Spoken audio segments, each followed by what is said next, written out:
Here comes old school. This is Old School Queenies Couples Podcast. Oh yeah.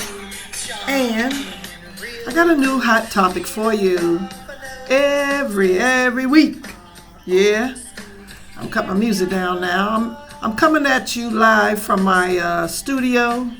Yeah, my little small apartment studio. And thank you. I want to thank you for tuning in.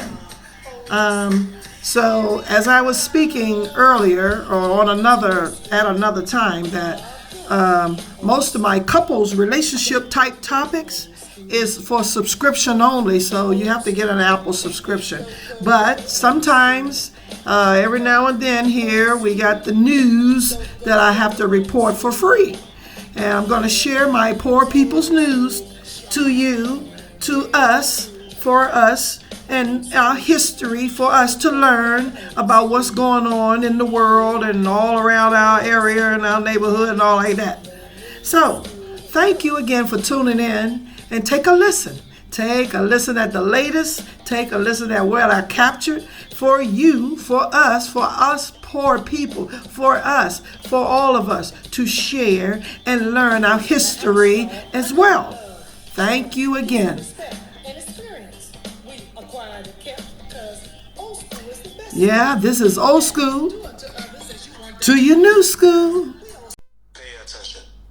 Here's my brutally honest advice to the African diaspora living in the West. Stop wasting your time fighting for basic respect or fair treatment in societies committed to deny your worth and exclude you. Instead, build where you are valued. Trust me, outrage won't protect your family. Having options will. A second residency or citizenship in an African country is one of the most underrated and powerful assets you can secure right now, because it offers a plan B when shit hits the fan. I'm not sure if you realize this, but Western nations are slowly but surely collapsing under their own wars, debts, and lies of security. While they invest billions in destruction, you are wasting your most valuable asset, which is time. I wasted years before I finally left Germany and moved to East Africa, secured residencies in 2 African countries for me and my kids, one through business in Kenya and a permanent residency by descent in Ethiopia, built myself multiple home bases and a purpose-driven Airbnb business across East Africa, because I stopped waiting for the perfect conditions and decided to build where I am valued. So if you have a parent or grandparent of African descent and yet only hold a Western passport and residency,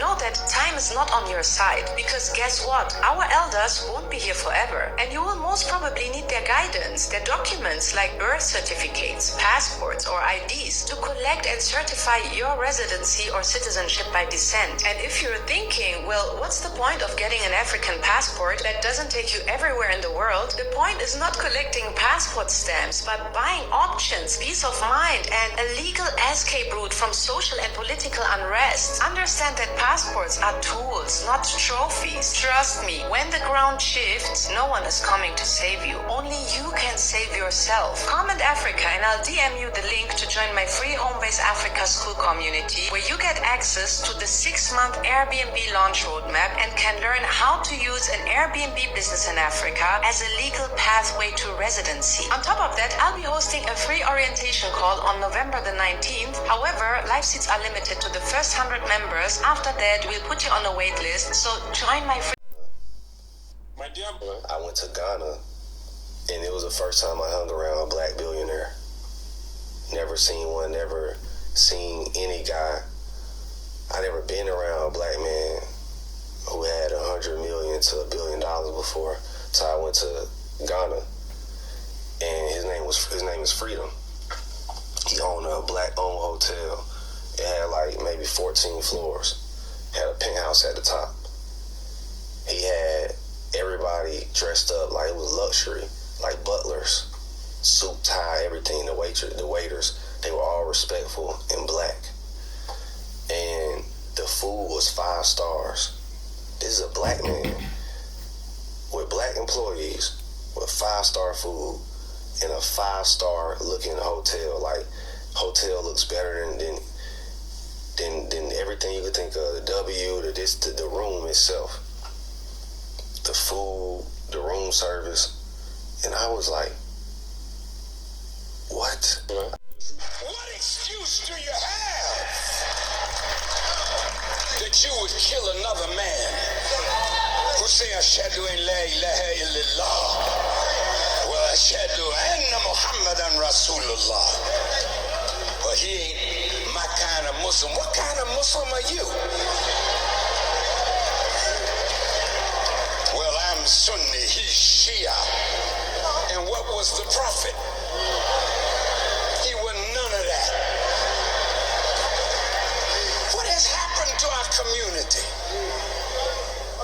See, Satan has gotten in among us.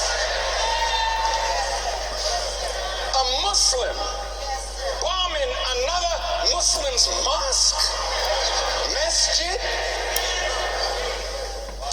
killing each other, and hollering out, Allahu Akbar! Allahu Akbar! Slaughtering your own people for America? Damn you. Yep, damn you. You are no damn good. No damn good. And Allah is about to destroy much of the Middle East. I want to tell it to you before you see it come down. You're no damn good. You're damn right I'm going ahead.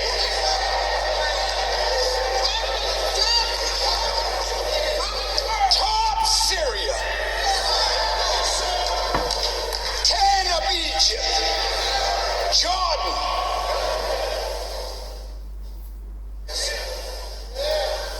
Over what? Well, we want democracy. What the hell is democracy? God damn it, come on up here and talk to me about this democracy. You can't even define that damn thing because you've never experienced it in your life. Come on, tell it.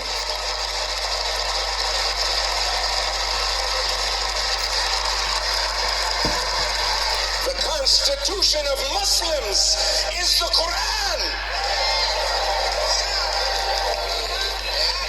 The Constitution of Christians is the gospel. Anything else after that? Paul said, should I obey man or should I obey God? That's the dilemma that Muslims and Christians and Jews are in today. You are here telling God to hell with you and what you teach.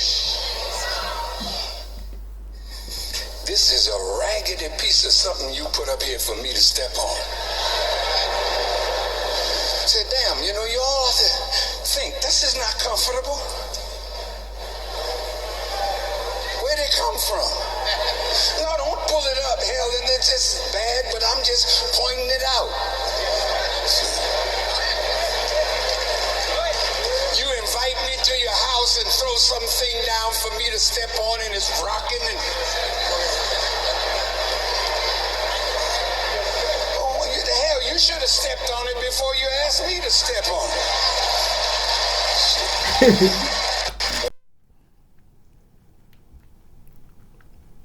Why the black celebrity can't liberate their people. An unwritten truth. They give them millions, not for freedom, but for control. Black celebrities aren't leaders, they're leashed. Every dollar they earn tightens the chain. The white elite doesn't invest in talent, they invest in silence. Your image, owned. Your name, trademarked. Your voice, censored. You signed the NDA. You cashed the check. Now you're a brand, not a person. And just when you think you made it, you hit the next wall, the black gatekeepers, the black elite. Since the 1960s, we've had more black celebrities than ever before. But ask yourself, where are the black banks? black hospitals, black grocery chains. With billions in net worth, why can't they build for their own people? Because they're not allowed to. It breaks the code. Thou shalt not use our money to liberate your people. Endorsements, deals, foundations. They look like progress, but they're fences. You don't own the stadium. You don't own the mic. You don't own your freedom. You were never supposed to be free. You were supposed to be famous. The black celebrity is a tool of white supremacy. Packaged in Prada, they entertain the masses, while the masses remain enslaved. And that's the unwritten truth. Fame is not freedom. It's the prettiest cage ever built. You thought you escaped the system, but they never planned to let you go. They just put you on a different leash, one made of gold. The black elite were handpicked, trained not to liberate us, but to guard the gate that keeps us trapped. They dress it up in diamonds and call it success, but it's just a collar with shine. They'll send the jet, they'll pour the drinks, they'll keep you high. As long as you never lift your people up. Deals, endorsements, covers, control. Gold chains are just modern shackles, and interviews are rituals to keep you inside the script. You made it out the hood, cool, but look around. Who else got out with you? You're not free, you're just a new tool, used to keep truth out of reach. Say the wrong thing, you disappear, say the real thing. They replace you before you finish the sentence. You weren't chosen to lead us. You were chosen to keep us quiet. Because gatekeepers don't open doors, they guard them. And they've been watching you. We stay dropping these knowledge bombs. This is Unwritten Truths. Stay tuned. Why does unity only become a problem when it's black nations doing it? Every time the Caribbean tries to move together, somebody suddenly gets nervous. ECO was a threat. CARICOM too political. African Union partnerships destabilizing. But when Europe links up, it's called cooperation. When America forms alliances, it's defense. When Asia builds coalitions, it's economic growth. So why do the rules change when the skin tone changes? If you're not sharing this, you're doing exactly what they want. Forgetting that the world prefers black nations divided, silent, and competing for scraps. Look at the record. When Grenada reached out to Africa, they invaded. When Haiti beat Europe, they punished us with sanctions and shame. When the Caribbean tried a shared market, they flooded us with foreign goods to kill it. Every attempt at unity has been met with fear, sabotage, or debt. Ask yourself, why is it dangerous when black nations cooperate? Why do they only preach solidarity when it keeps us weak? And who really benefits when we stay disconnected? Because deep down, they know what our ancestors knew. If the Caribbean and Africa ever fully unite, the global balance shifts forever. Comment your flag. Should black nations build their own alliances without asking the world for approval? Share this if you know. Power isn't given. It's built together. Alrighty, so let's now have some African news, and then after the African news, I'm going to share some news clips on China. China reported their 5-year plan last month, or during the Chinese New Year. This is Chinese New Year, and they revealed their 5-year plan. So I'm gonna get that in a few. Dangerous African of today is an African who is colonized, educated or not. What is our education doing to us?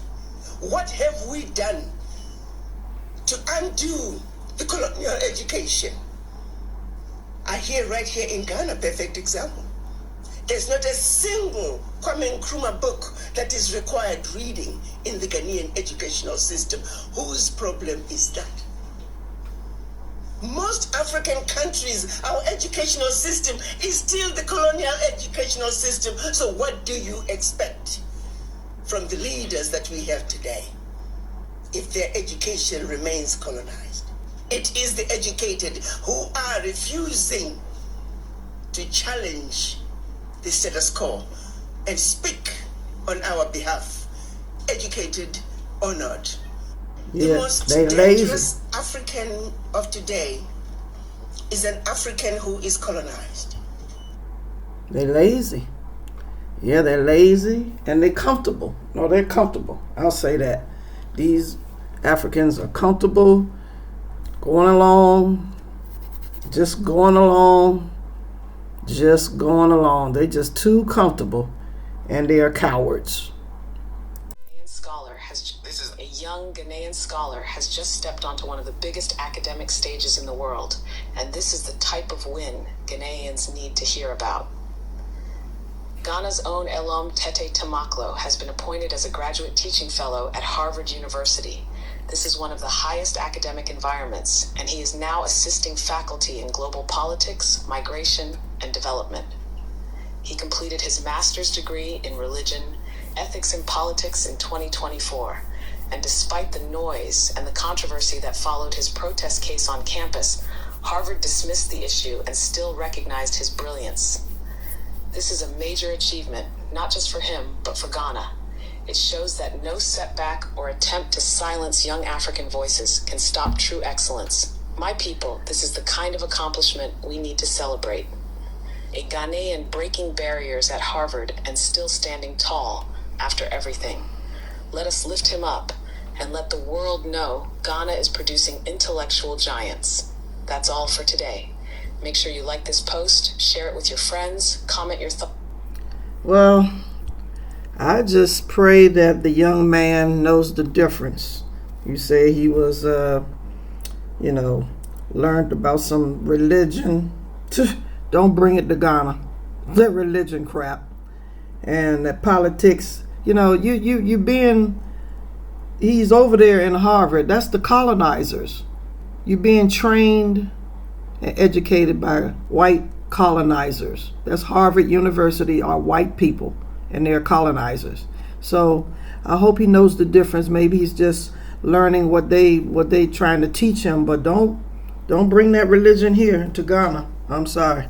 So yeah, he's supposed to be brilliant. I hope he's brilliantly taking in what he's learned at the Harvard and then use it to the best to uplift Ghana. That's it. But don't bring that colonized education over here that would be going against Ghana, but use it to uplift Ghana, maybe, and all. So we shall see what he do. Or is he going to stay over there in America at the Harvard and stay over there with that education? I don't know. Just don't bring that religion part that they said he took, the master's in religion or something. Don't bring that here, please. Don't. Don't know anything about money is because John D. Rockefeller created the education system. And if you'll recall, he said, I want a nation of workers, not a nation of thinkers. So when he created the education system, he made it a one-to-one model. School is the same as a work day at the factory. That's why you go to your 8-hour shift, 7 to 3, 8 to 4, 9 to 5. Only learning things that make you a better employee. Just like basic math, basic reading and writing, his story, how to stay in line, and how to follow orders. Everything that a good employee should know. Totally neglecting things like teamwork, they call that cheating in school, critical thinking, outside the box problem solving, money management, investing, leadership, sales, communication, tax strategy, and the laws that govern you. And anything else that would be useful in the real world. So what we did is we created our own education system, where we learn the things that Rockefeller teaches his kids, like estate planning, tax strategy, trust, insurance, annuities, financial literacy, and privatized banking. So if you want to join our community and learn the strategies that we use, comment the word banker and I'll invite you in. The reason that you don't know anything about money is because John D. Rockefeller created the education system. And if you'll recall, he said, I want a nation of workers, not a nation of thinkers. So when he created the education system, he made it a one-to-one model. School is the same as a work day at the factory. That's why you go to your 8-hour shift, 7 to 3, 8 to 4, 9 to 5. Only learning things that make you a better employee. Just like basic math, basic reading and writing, his story, how to stay in line, and how to follow orders. Everything that a good employee should know. Totally neglecting things like teamwork, they call that cheating in school, critical thinking, outside the box problem solving, money management, investing, leadership, sales, communication, tax strategy, and the laws that govern you. And anything else that would be useful in the real world. So what we did is we created our own education system, where we learn the things that Rockefeller teaches his kids, like estate planning, tax strategy, trust, insurance, annuities, financial literacy, and privatized banking. So if you want to join our community and learn the strategies that we use, comment the word banker, and I'll invite you in. The reason Africa forces the world to deal with black people differently, and that's why this matters, and that's why we need to be paying attention.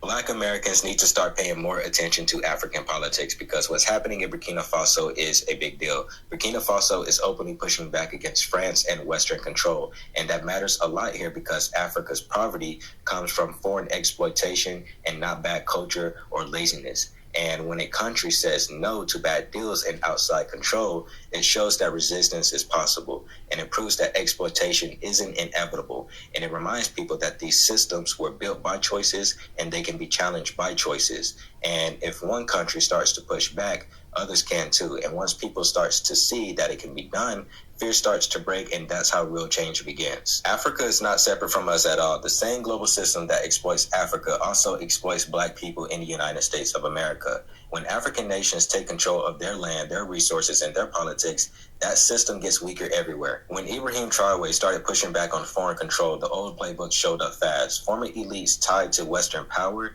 don't just walk away from money, influence, and resources. They try coups. And this happens every time leaders talk about sovereignty and breaking unfair deals. They keep exploiting Africa because they still see black people as people to use and not respect. And when African nations are strong politically and economically, that image starts to crack, and they'll have to start respecting black people. But global respect doesn't come from sympathy from past trauma. It comes from power.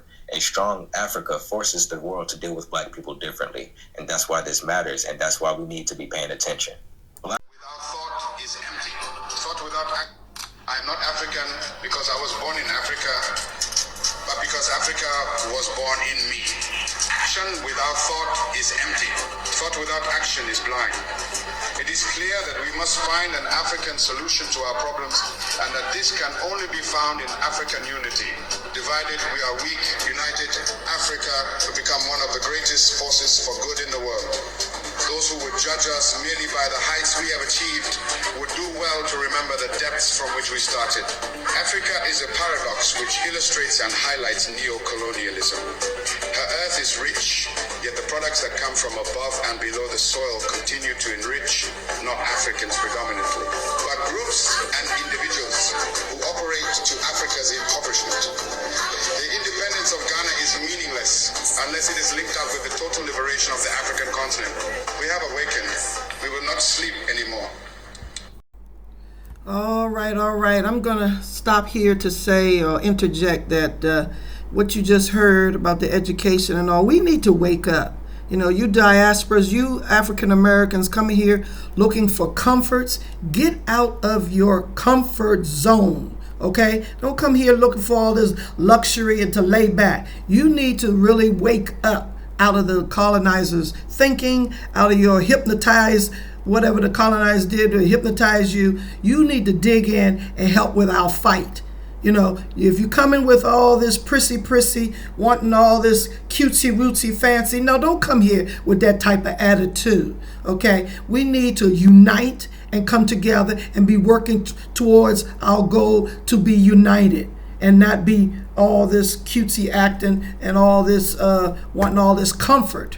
You know, turning your nose up for some comfort. No, baby. No, we're here to work and fight and get the fight on and help with decolonizing, waking ourselves up and working together. That's what we need. More unity, not all this selfish me, my, I attitude. Me, my attitude ain't gonna get you nowhere. It's gonna keep us divided. For innovation, new promises, and horizons. This is a land with many faces, many opinions, many views.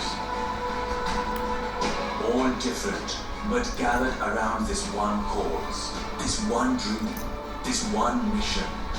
Empowering people through independent and reliable news.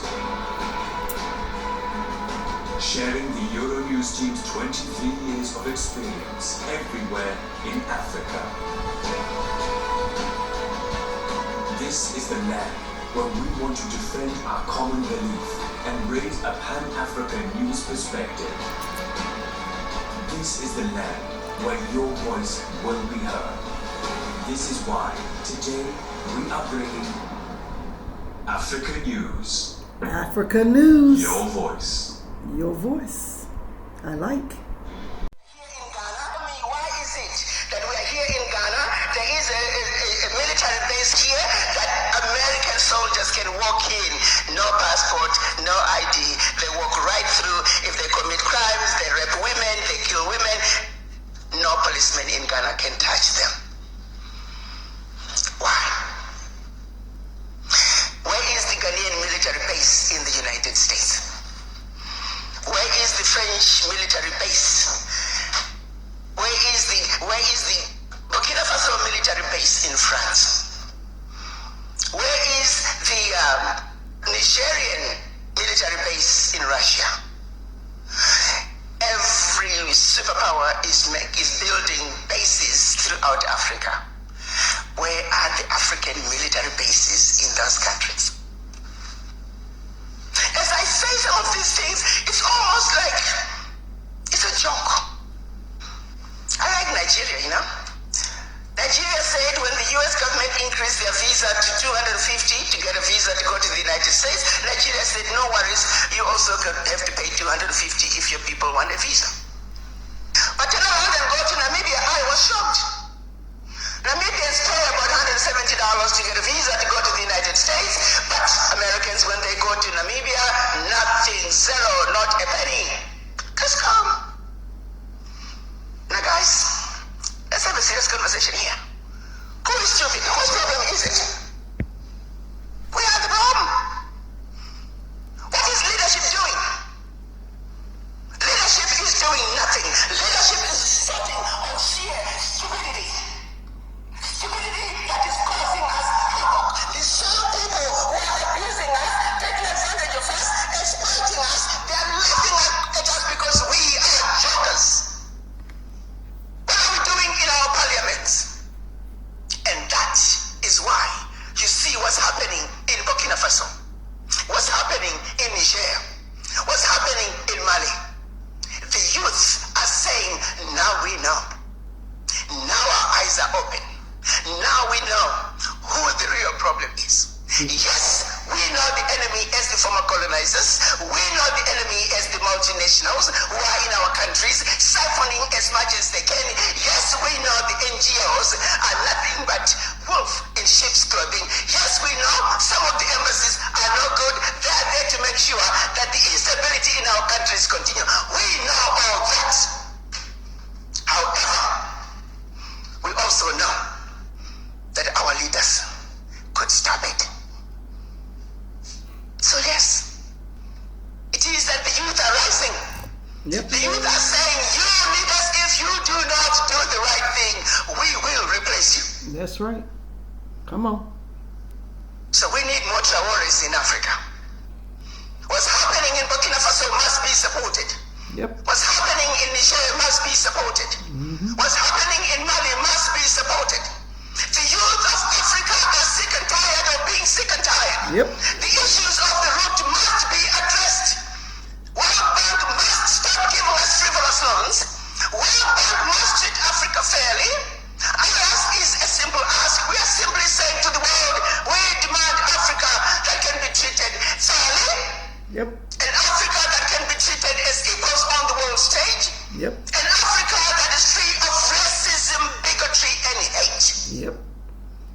Our ask is a simple one. Our position is of stating the facts, stating the truth, constants that do not change. We're simply asking that the world does unto us what they would want done unto them. Amen. Anybody that has an issue that Africa has taken is somebody who is under earth. We want a peaceful world.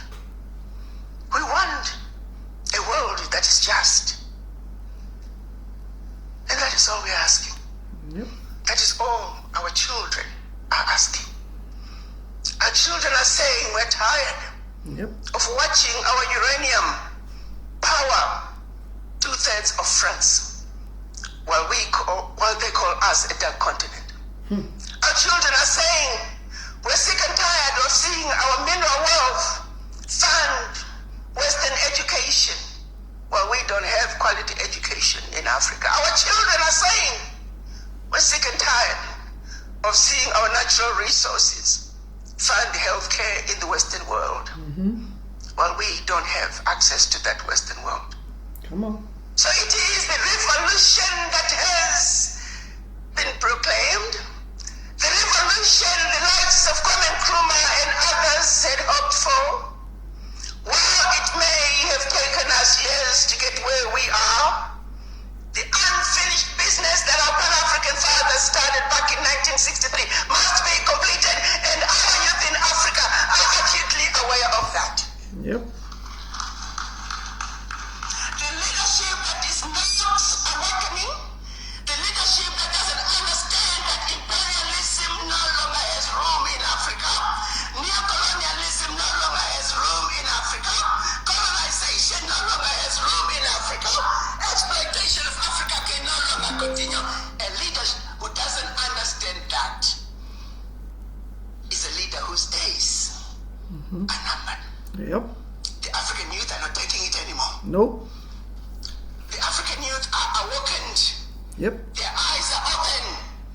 And they're saying, you either stand up and defend what belongs to us, or we will replace you. Yep. Plain and simple. The unfinished business that our Pan-African fathers, the unfinished business that Kwame Nkrumah and many others started, it must be completed. It must be finished. You and I, we have a responsibility. You make us accountable as your elders. Make your leadership accountable. If your leadership is not accountable, replace them. I thank you. Yep. Replace them. Tell me, why is it that we're here in Ghana? There is a All right, so let's get this China news out the way. Let me hear you. Let's hear from African news. No. I got this from their own channel. Their channel station is called CCGT. So this is China news from their news station, their television news station, digital cable news station. I picked this up from their clips. And their 5-year plan. Come on. China has just done something that is set to change the global economic landscape for a very long time. And if you are not paying attention to what is happening right now, one day you may wake up asking yourself how we arrived at a completely different world without anyone clearly explaining it to you. We are talking about a decision that the United States had been watching with concern for decades, a move that strategists in Washington had anticipated for years, and China finally carried it out. It sold U.S. Treasury bonds in very large amounts. Now, I know that for many of you this may sound like boring financial language, like something that only matters to bankers on Wall Street or officials at the Treasury Department. But let me be absolutely clear with you. What just happened is far more important than any recent election, any political speech, or any newspaper headline you have seen in recent months. This is a major shift in the foundations of global economic power, and its effects are going to influence your life, your job, your savings, and your future, whether you choose to follow it or not. Let me explain exactly what this means and why you should pay close attention. For more than 50 years, since Richard Nixon ended the gold standard in 1971, the United States has operated under a system that I and many other critical economists have called the exorbitant privilege of the dollar. This is not a balanced system, and it is not a system based purely on merit. It is a system built on a very large structural advantage that allows the United States to live far beyond its means, while much of the rest of the world carries a significant part of the cost. This is how it works. The United States prints dollars. Those dollars are accepted globally as the world's reserve currency, which means all countries need dollars to trade with each other, to buy oil, to build reserves, and to protect themselves during crises. And because the world needs dollars, the United States can issue this currency without facing immediate and obvious consequences. It is like having a money printer in your basement while all your neighbors agree to accept that money as valid payment. No matter how much you print, no matter how careless you are with your personal finances, you can always create more money, and someone will accept it because everyone depends on that system. Now imagine that one day your biggest neighbor, the one with the most successful business in the area, the one who has been accepting your printed money for decades, suddenly says, "You know what? I do not want your money anymore. I am going to use something else. I will use gold. I will use my own currency. I will trade directly with other neighbors without going through you."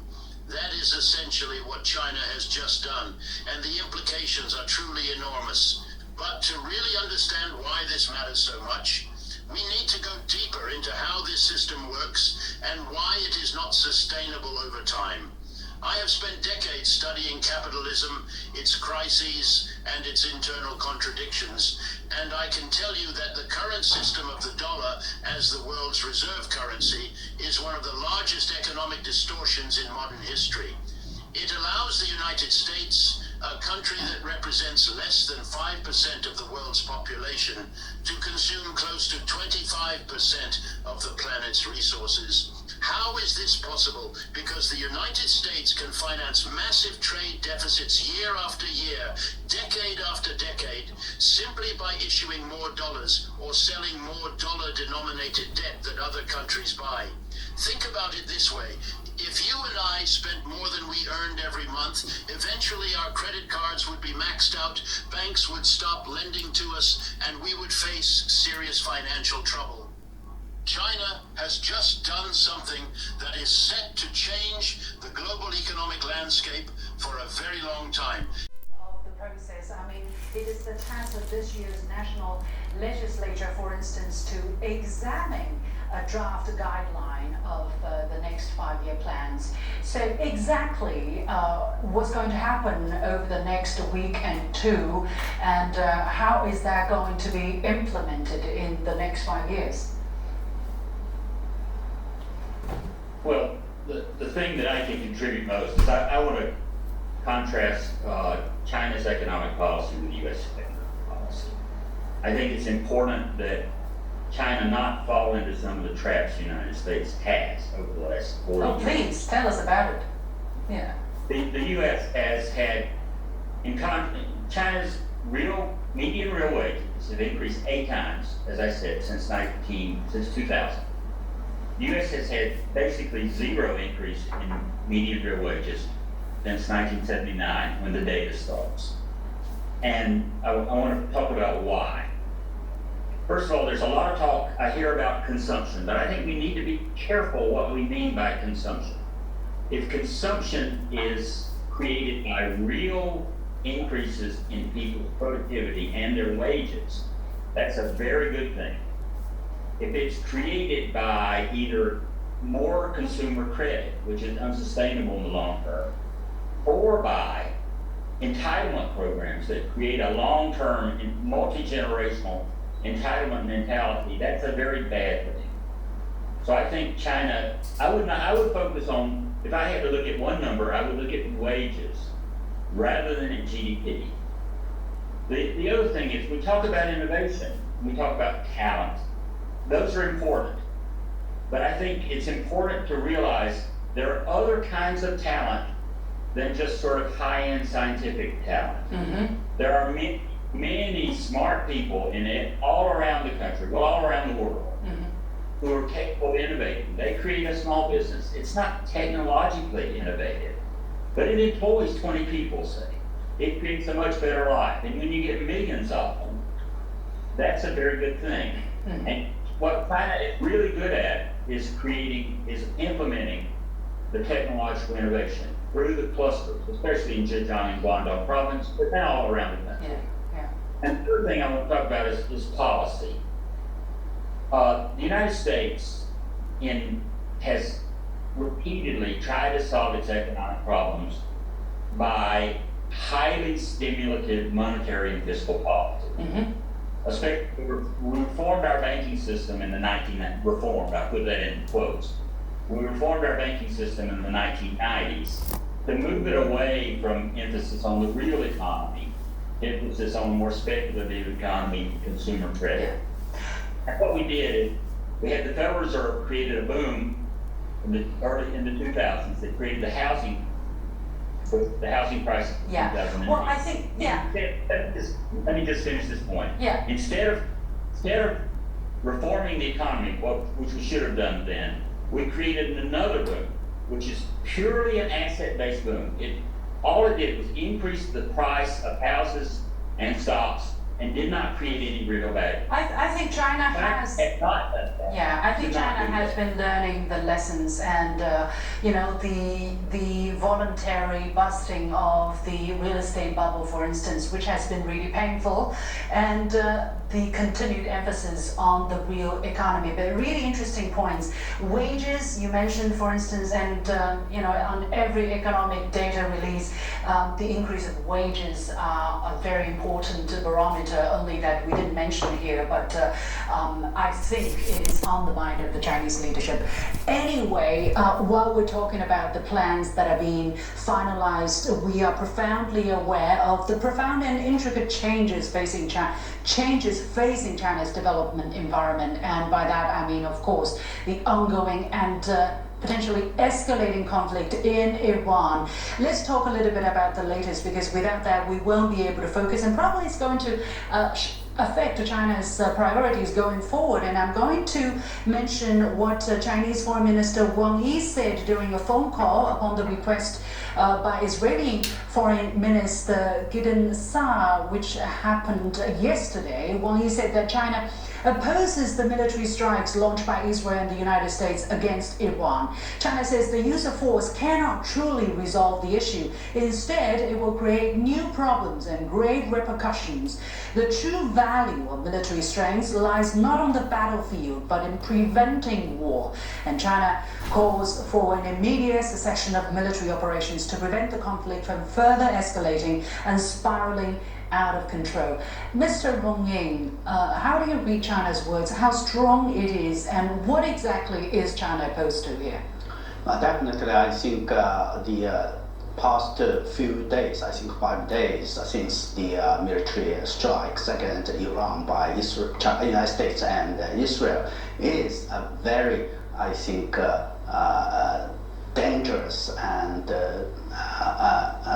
sort of development as far as China's own. I mean, we're talking about China's development, the international situation, and so on and so forth. That's why I've seen, I think, unprecedented Chinese diplomacy, both in terms of statements and also and other multilateral, bilateral and multilateral levels. So the conversation, the telephone conversation with the Israel Foreign Minister is just one of the diplomacy that China has been. We just missing back yesterday, was it yesterday or the day before? The foreign minister also had a phone conversation with the Iranian foreign ministers, expressing its principled positions on that. First and foremost, China has been resolutely opposed and strong condemn the military actions, and that has been caused, and which is now, I think, to expanding and looks likely may spray out of control. That is very much sort of dangerous development. Secondly, I think China has made it very clear that the solution for disputes or international or regional hotspot like that has to be resolved through negotiations. And last but not least, I think all the countries, international countries, should unite together, work together fight against the unilateral isn't unilateral gesture like that, because nobody want to. I think including the United States and Israel, want to see the world come and return to the law of jungle. Some people have been asking what role can China play. I'm going to go to Professor He Ping. Mr. Wang, you said that China has consistently upheld a just position on Middle East issues and will continue to play a constructive role in promoting de-escalation. What specifically can China do here? First of all, China has already done is make it clear that they were against this hegemonism as well as this kind of rule of jungles. And secondly, I think that China can actually communicate with more countries to advocate this concept of resolving issues through dialogue and consultation, as China has always suggested, and make sure that more people will having the same idea about how to resolve this kind of issues. And thirdly, I think maybe in the long run, I think to resolve these issues, I think we should have this mechanism being designed. When this kind of military intrusion, military strikes occurred, what other countries should do instead of joining them to intrude other countries, what kind of a mechanism should be designed? I think that's China should think about in the long run. Professor Liang Yan, how do you see the situation affecting potentially China's priorities of this year going forward? Do you think China has foreseen this kind of uncertainties while drafting the national development plans? Well, I think China's position has been always very clear that China needs to safeguard its own national sovereignty and territorial integrity, and China does not have formal security alliances with any countries but North Korea. So I don't think China will in any ways to militarily intervene, especially China does not believe in this idea of escalation to de-escalate. So I agree with what has been said. But I think domestically, China will always focus on what is doing the best and what is the most important for itself, which is to develop its own domestic economy. But that said, I do think that this kinds of volatile international environments will at least push China to focus on three more things. One is, again, technological self-reliance. Second is energy security. And third is to uphold still the multilateral trading system. For example, I think this conflict will really have a material impact on international energy markets and also shipping and trade routes. And so I think China will continue to focus on those areas to really, I think, safeguard its own interests, but also try to provide the kind of stability and multilateral system for the global economy as well. Okay. Well, we have to leave it there, but definitely just thinking about one country's interests does not work, right? The stability is good for all and instability is bad for all.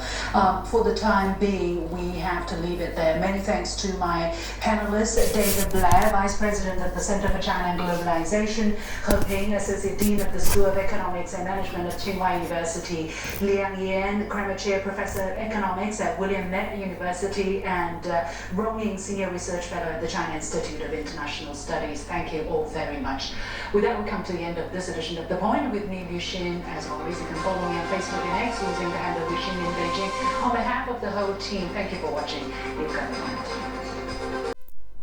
The gap between the United States and the G7 on one hand, and the People's Republic of China and the BRICS on the other, deepens. The United States' effort to stop, block, undercut China have failed. Been doing it now for 15 years. Started big time under Obama. It doesn't work. It doesn't work. And so the question is, what? Do you keep doing it? Let me conclude by reminding all of us of the early history of the United States, in which your city, Boston, was such an important player. When the United States' people wanted to become independent of George III, the dominant king of the great British Empire, it ended up in a war. The War of 1774, 5, and 6, our Independence War. And to the surprise of everybody, the British lost. In 1812, they tried again, and they lost again. After that, the British decided, okay, we'll have to work out an arrangement. And the United States arrangement was, you're independent, you can take Latin America. That was the Monroe Doctrine that happened a few years after that. And Britain took the rest.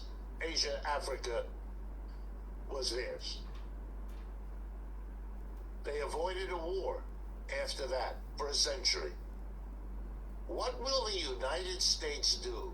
Continue its denial of what's going on?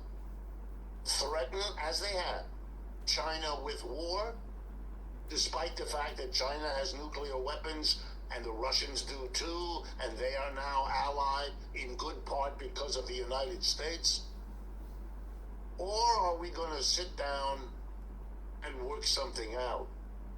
Are we going to tell the American people, honestly, our empire is declining? The next one looks to be Chinese. Or if it isn't Chinese, it's going to be a multinational replacement for the kind of dominance that the Persians or the Dutch or the British or the Americans operated. The world is changing very fundamentally. We are living, as I said a half hour ago, at a time of enormously profound change. And our job as Americans is to stop behaving childishly in this game of thinking that the problems I've barely sketched don't have to be worried about, because we can continue to act as if we were in charge in the way we were in the 1960s and 70s. We aren't. Nothing like that. We are, the war in Ukraine is lost. For those of you who don't keep track, it's over. Except for signing the documents. Russia won, Ukraine and the West lost. The war in Gaza isolates the United States. Indeed, what historians will say when they look back on this time will be that the United States undertook to isolate and neutralize the dangers after World War II. First in the Soviet Union, then in China, then in the global socialist world, nowadays in what are euphemistically called authoritarian societies. But the end result of the plan to isolate the rest of the world going through these efforts was to isolate the United States itself. We and Israel are standing all alone in that part of the world. And the Europeans, whose world is collapsed, they're economically a basket case. And you know why? What the major reason is that Europe is gone as a player? Because they relied on two things. Exporting to China, which the Chinese don't need, and cheap energy from Russia, which they have turned away from. So the energy costs make European production uncompetitive. They have to pay too much for energy, and they can't sell in China the way they once did. They're done. Germany, which used to be the engine of European growth, is now the laggard dragging it down. It really is extraordinary, folks, that what you have thought about and assumed is now over. Yep. And it takes courage, but also a sense of realism to say now we are going to talk honestly about our situation and try to find a livable way forward. The alternative, well, I don't want to spell it out. You can figure it out for yourself. but I hope you will not hold against me that I have told you how this situation really is, rather than comforting you with more denial. Okay, so I'm going to stop here. I got more news. It's a little old. It's older news, but, I'll come back with the next episode with some more of China news. Let's go on with some business news. And then I'll come back with more business news too and more Africa news, because I'm going over my hour mark. It's a lot of news. There's so much to capture that I want to share to all of us poor people. We need to know so we can know what next moves we need to make within our own family structure. We need to make moves. We need to move ourselves. So wake up and make your moves and plan and save. All right, so let me give you a couple of business news clips, and then I'm going to be calling it quits here, and I'll come back with some more news in the next episode. Iran widens across the Middle East. It threatens to disrupt recent gains made by some African economies. The weaker dollar and lower interest rates have offered some breathing space for indebted nations, but the spike in fuel prices has revived inflation concerns and risks weakening local currencies. In South Africa, a fuel price increase across all grades has already been confirmed, reflecting higher global crude prices and a weaker rand. Tanzania has also announced an increase, with diesel recording the highest rise compared to kerosene and petrol. And Senegal's Prime Minister on Tuesday chaired a special meeting aimed at securing fuel supplies and protecting vulnerable households. But fuel prices and their knock-on impact are not the only concerns. As shipping giants suspend operations through the strategically vital Strait of Hormuz bordering Iran, there are fears of prolonged disruption to global trade. And if the conflict persists, budgets across Africa will feel the strain of soaring logistics and supply chain costs. The sea route is also critical for urea and nitrogen fertilizer exports, making it vital for global agriculture and raising fears of its impact on food availability and prices. In addition, African airlines, heavily reliant on transit points in the Middle East, have had to suspend or reroute connections to the region, adding time and fuel costs and stranding citizens. But analysts suggest countries like Nigeria and Angola could have short-term benefits due to their oil resources. Some Horn of Africa countries hosting US bases are also vulnerable to potential Iranian strikes. Meanwhile, South Africa's President Cyril Ramaphosa says it would be willing to play a mediating role in the conflict if asked. With no end in sight to the war, rising oil prices, disrupted supply chains across a range of products, and market volatility over fears it could drag on, the news in the short term is not good. British recording artist Getz has been sentenced to 12 years in prison after admitting to causing the death of a student while driving under the influence and at high speed. The rapper, whose real name is Justin Clark Samuel, pleaded guilty to causing deaths by dangerous driving. The victim was 20-year-old Nepalese student Youngmin Tamang, who died 2 days after being struck while crossing the road. In a statement read outside court, Tamang's parents said their hearts were broken beyond repair. While they expressed relief that Clark Samuel pleaded guilty, they said they could not forgive him. The judge acknowledged the rapper's genuine remorse and his charitable work, but said that record was overshadowed by the fatal decision to drink and drive, costing a young man his life. Walid Regragui has stepped down as coach of Morocco's national football team, according to French newspaper L'Equipe.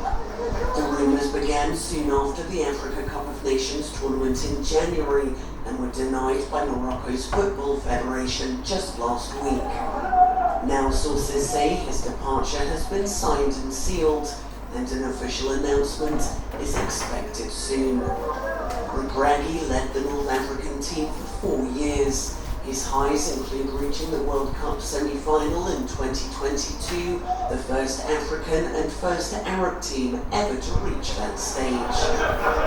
Earlier this year, Morocco made it to the Africa Cup final in Rabat, but lost 1-0 to Senegal extra time. That will now be Regragi's last match with the team.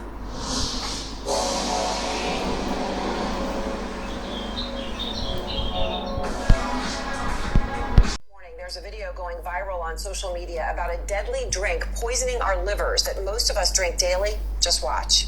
There's a drink that's more dangerous for your liver than soda, beer, and wine combined, yet millions of people still drink it every day. If you're one of them, it's not your fault because you got manipulated by the mainstream media into thinking it's harmless. It's a drink that's made in a chemical factory. It's highly toxic to your liver cells. It's loaded with high fructose corn syrup, the worst synthetic sugar you can consume. Your liver treats it like a poison, causing inflammation and breaking it down into fat. On top of that, it's packed with caffeine that spikes liver enzymes, forcing your liver to work overtime just to detoxify. And if that wasn't enough, it's filled with preservatives like sodium benzoate, which can actually turn into benzene, a known toxin. If you still don't know which drink I'm talking about, it's any kind of energy drink. A lot of people don't realize how much stress these drinks put on the liver, or how hard it is for your system to repair itself once the damage starts. Breaking news this morning. There's a video going viral on social media about a deadly drink poisoning our livers that most of us drink daily. Just watch. Okay, so y'all heard that. Energy drinks. Energy drinks. You know, I'm old school. Y'all know I'm old school. We have gotten lazy. We have gotten away from creating and cooking for ourselves and making our own food. We have to go back to that. We got to go back to creating. You want an energy drink? Create your own. Go get you some grapes out of the store and some fruits out of the store and create your own. Blend it yourself. You're going to have to start doing things for yourself. You can't rely on these products that's in the store. Who made it? You don't know what's in it. They call it all kinds of chemical names. They're saying, I don't even know what the benzoate mean when I read the labels. You gotta just go back to old school and cooking for yourself and making food for yourself so you know what you're putting in your body, your own body. Cook for yourself. We just can't trust restaurants, can't trust potato chips, can't trust going to McDonald's. You can't trust nothing. Just go back old school and cook for yourself. Get your hens, let it run around in the yard, and get your own eggs as well. All right. This is Poor People's News. Let's continue. Some of these Lebanese were only beginning to rebuild after Israel's war with Hezbollah in 2024. Now they're back on the streets of Beirut, where they sleep on pavements, beaches, and parked cars, following Israeli attacks in southern Lebanon and suburbs of the capital.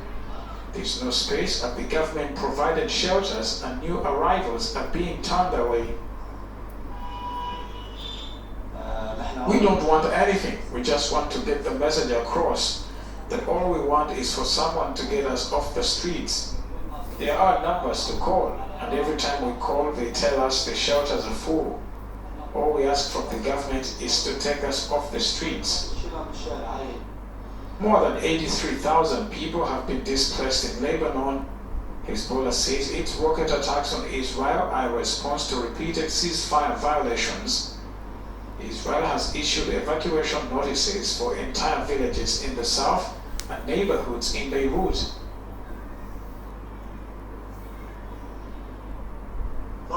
We left everything back home when we left from the south. Children don't understand what's happening during the war. You must find a safe place for your children, not for yourself. We're grown men. We can figure things out. We can sleep on the street, under a staircase, or anywhere. But you can't do that with children and young women. Whether you like it or not, you're responsible for them. On Tuesday, Israel said it sent additional troops into southern Lebanon. Israeli forces had already been occupying several border villages in southern Lebanon despite a November 2024 ceasefire.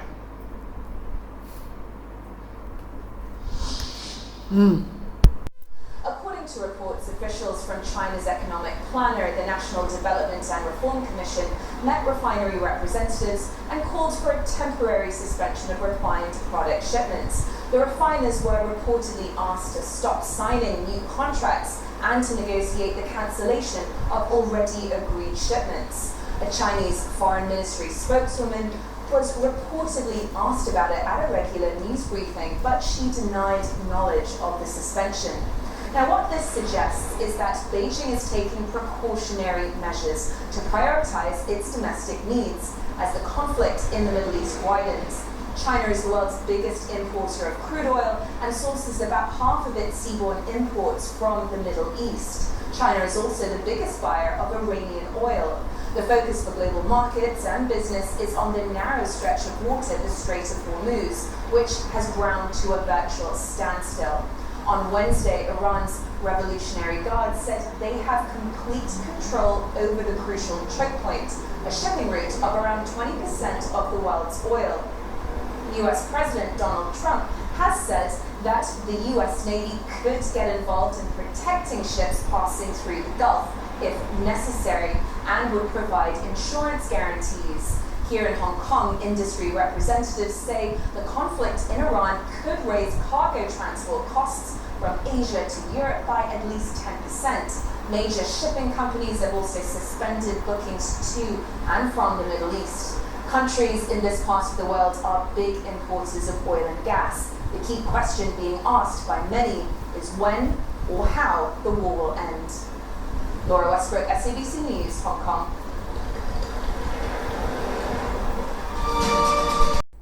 Okay, so here's a little bit of sports news. Just give you a clip on this World Cup situation, man, because it's just Trump don't be helping it with these tariffs and then these visas, all this kind of stuff. So this World Cup issue is becoming a pain in everybody's butt about these visas, because the World Cup is being held in California. So we don't want the ICE people out there bothering people from our foreign countries coming to compete in the World Cup. They're trying to come to the World Cup is being hosted in California, and Trump is just coming up with these visas and ICE on the streets bothering people. So I don't know now. Might not have no World Cup this year. They might be canceling. Let's take a listen. Let's take a listen on one of the countries. I think is well. Just take a listen. The uncertainties prompted the Confederation of African Football to pledge that the matter is receiving urgent attention and will be clarified in the coming days. Due to start on the 17th of March, Morocco has reportedly warned it may struggle to meet timelines amid heavy scheduling and stadium renovation projects. CAF President Patrice Motsepe has, however, ruled out changing the dates, saying the tournament doubles as a qualifying event for the 2027 Women's World Cup in Brazil. The uncertainty is leaving qualifying teams in an unprecedented logistical vacuum. South Africa said it is ready to step in and host the tournament, with its sports minister on Wednesday blasting Morocco for leaving its status in doubt, with just 13 days to go. In a surprise move in November last year, the continental football body expanded the women's tournament to include 16 teams. Nigeria is the defending champion after coming back to beat Morocco 3-2 in the final last year. Okay, so now let's get back to a little bit of African news, because we need to stay in touch, stay on top of what's going on the continent here. So let's get back to a little African news, and then I'll close out. Foreign funding for the purchase of our cocoa. We are going to raise domestic bonds. We have enough cedis in Ghana to pay for our cocoa. We're going to raise domestic bonds, buy our own cocoa. We don't need to collateralize the beans. I know the interesting part. We have the capacity to process 400,000 tons of those beans, processing capacity in Ghana. But because the beans are collateralized, we cannot even allocate those beans to the local processors. We have to ship all the beans outside. Now, if we buy the beans ourselves, we can take 400,000 tons out of the beans and give to our local processors to add value. That is what the Accra research is about. I say by 2030, the there are not going to be any raw mineral ores leaving Ghana. You're not going to ship manganese ores out of Ghana raw. You're not going to ship bauxite ore out of Ghana raw. You're not going to ship iron ore out of Ghana raw. You must process all that locally. That is the only way we can provide opportunities for our young people. Our young people are not as patient as our generation. They want to see that progress and prosperity today. And that is why Accra Reset has that urgency that we need to implement in order that we stop our young people from braving the dangers of the Sahara and the Mediterranean to try to get to Europe to look for opportunity. So Africa's prosperity is not a threat to anybody in this world.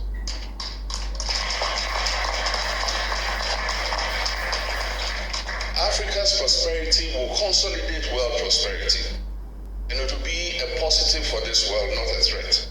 Some of us, what the Accra Reset really means. Some imagine just another declaration. Others expect fiery speeches. Accra Reset is an architecture, a framework through which Africa and its partners align finance, health, trade, skills, and technology into a single direction of travel. Our frustrations have given way to determination, sparking breakthrough thinking that will change the calculus of international relations forever. Take, for example, global health. For too long, our health systems have been seen as a drain on our budgets. Through the Accra Reset, every finance minister now understands that health is the foundation of productivity and stability. I'm pleased to announce our high-level panel on reform of global health architecture. Reform will be grounded in knowledge of past failures while animated by future promise. On negotiating power, it is said that sovereignty depends on the people manning the gates. Technical work has begun on our sovereign negotiators certification program, cultivating a generation of deal makers who can navigate technology agreements, mineral contracts, and complex financing with confidence. On trade and mobility, through the African Continental Free Trade Hub and digital platforms, the League of Free Movement is taking on new meaning. Our global digital skills passport will ensure that the qualifications of young Africans are recognized across platforms and across the world. On global partnerships, the new Bandung spirit is gaining expression. Exchanges with South Korea, Singapore, India, and Indonesia are opening pathways for technological learning and digital trade. If you're African American and you think Africans don't like us, or you think black folks shouldn't care nothing about Africa or anything like that, you know, whatever the identity crisis sellouts are trying to condition you with these days, go watch the video on my page titled I Show Speed in Africa. Go see all them Africans in the comments asking African Americans directly, why do you think they hate you? Why you won't come home to Africa? Why you won't unify with them? See, the sellouts, the whitewashed motherfuckers, the European rejects pets, it could be the FBAs, anybody contributing to any level of anti-blackness, they sit up here and teach you how to hate yourself or certain portions of the community when there's no benefit to it. It is hustling backwards at its finest. It is self-hatred at its finest. It is anti-blackness at its finest, because you have a big, large puzzle in front of you. All of you have a big, large puzzle in front of you. And because you don't want to acknowledge the importance, the value, you don't want to even acknowledge the existence of certain pieces of that puzzle, you can't never complete the puzzle. The puzzle is unity. The puzzle is forward momentum. The puzzle is progression. The puzzle is evolution of this community. And you can't even attain it because you don't want to acknowledge the certain existence and value of certain puzzle pieces that need to go into the puzzle. How is it possible that a black Christian, which should be the most forgiving and loving individual in the community, is the most judgmental? The first person to condemn you to hell is a black Christian, claiming that they know God from a book that was written by a white man, claiming that you know Jesus from a book that was written by a white man, won't even acknowledge any truth in the fact that there was information removed and added in those books. The truth of the matter is, a lot of you African Americans, whether you black Christian or black Muslim or whatever other religion or whatever other group you put yourself in to isolate yourself from your larger community, a lot of you are compromised and have the same ideology as a damn Ku Klux Klan member. All your habits are the same in this community as a Ku Klux Klan member. You do all the same anti-black shit. You do all of the separation tactics, all of the division tactics. You do nothing to put forth effort into unity, but you'll turn on a camera and say, come on, y'all, we need to do better. Why ain't you doing better? How about in 2026, we normalize not listening to motherfuckers that's anti-black in any shape, form, or fashion? I don't care if it's your fucking grandma. I don't care if it's your mama. I don't care if it's your daddy. If it's your aggressive-ass, intimidating-ass cousin. I don't care who it is. Why don't we normalize standing up for this community and the right things that need to happen and stop taking orders from motherfuckers that identify more as Klan members than anything else? Right now, we ain't doing nothing but disappointing ancestors. Turning over in their grave 3,000 times over, all the work they done did to get us here, and we sit up here trying to divide ourselves from certain groups in the community just because we don't like them. Just because some made-up division. It's all made up. Africans ain't got no problem with you. They keep asking me all the goddamn time, why don't y'all come to Africa? Why won't y'all come home? Why y'all still live in America? Damn African Americans sitting up here talking about some damn, oh, well, you know, they don't like us. You think that European reject do? How dumb must you be to sit up here and stay in a country where you are 100% oppressed, 100% living under the thumb of a tyrant? You won't even go visit your homeland because you made up in your mind, and you can't even trace where it come back from. You had one or two bad experience with an African, and now the whole population don't like you. You have entire histories of a European reject torturing your grandmothers, your great-grandmothers, your great-great-great-grandmothers, castrating your brothers, uncles, and dads, molesting little children that look like you. But you ain't doing nothing to separate from that European reject, but got everything the bad to say about an African. I'm gonna start calling y'all out by name. All you pro-black African Americans sitting up here talking down, I'm gonna start calling you out by name. I'm gonna start coming after you for real, because it doesn't make any sense. And y'all sit up here and just ingest the shit like it's just entertainment. If you not pro-black, if you not with the unity, stop talking pro-black. Shut the fuck up, because I'm gonna come on your shit and make you look stupid. Thank you. Thank you so much for that. Focus on distractions so we can keep it moving. And okay, so either we can focus on distractions or we can keep it moving. And since my people are destroyed for the lack of knowledge, I'm going to keep it moving. So to he who has ears, let him hear. I'm going to tell you the end game. What is the end game? What is all of this about? I'm going to tell you what the distractions are all about so that you are not fooled. Many creators have pointed out that we are in the midst of the biggest wealth transfer in history. Okay, so it's all about inheritance. And when you're closing the old books and you're opening the new books, what the challenge is to retain as much of the wealth as possible and to have the people who had the poverty as an inheritance in the old book also have a poverty as an inheritance in the new book. But we want to give you a fighting chance, and that's why I've come up with some very simple definitions of things that if you only remember the definition, you will not be fooled. Now, most don't know what wealth means. Wealth, according to the book Behold a Pale Horse by William Cooper, the late great William Cooper, it is defined as resources and social energy. I think that's a pretty good definition. So wealth is not money, wealth is not riches. These things are wonderful, but they are not wealth. Now, money is the primary trick that the truly wealthy, the elites, use to keep the poor poor.